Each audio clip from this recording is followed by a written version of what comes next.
Plate মুছতাম। হ্যাঁ, practical experience বলছি, শোনা যাক। আর এখন হেঁটে হেঁটে যায় না, বেশিরভাগ সব গাড়ি করে যায়। হ্যাঁ, আবার হয়তো এসি গাড়িতে যায়, আর সঙ্গে আবার খাবার দিয়ে দেয়। হ্যাঁ, তার মানে সুখ তুমি তোমার ছেলে মেয়েকে সুখ বাড়াচ্ছ তো। ও যখন কোনো একটা প্রতিকূল অবস্থার মধ্যে পড়বে তখন কিন্তু নিজেকে আর সামলাতে পারবে না। কেন? তুমি অনেক সুখ দিয়েছো তো, দুঃখের অনুভূতিগুলো ওর বেড়ে গেছে। শুনে রাখো কথা, না আমার কথা না, স্বামী বিবেকানন্দের কথা। যেমন যেমন করে সুখের অনুভূতি বাড়াইতেছ, ঠিক তেমন করিয়া তোমার দুঃখের অনুভূতিগুলিও বাড়িতেছে। সামান্য দুঃখে তুমি ভেঙে পড়বে। তুমি তো স্ট্রাগল করোনি, তুমি লোডশেডিং কাকে বলে জানো না।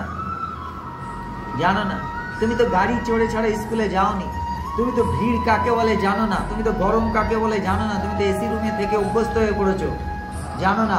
যেদিন তুমি এগুলো ভোগ করতে থাকবে তুমি অতিষ্ঠ হয়ে পড়বে, সহ্যই করতে পারবে না। দুঃখের অনুভূতিগুলো এত বেড়ে গেছে। সেই জন্য বলছে তুমি নিজেই তোমার দুঃখের কারণ, নিজেই। কেন? তুমি সুখের অনুভূতিগুলো বাড়াচ্ছ কেন? আগে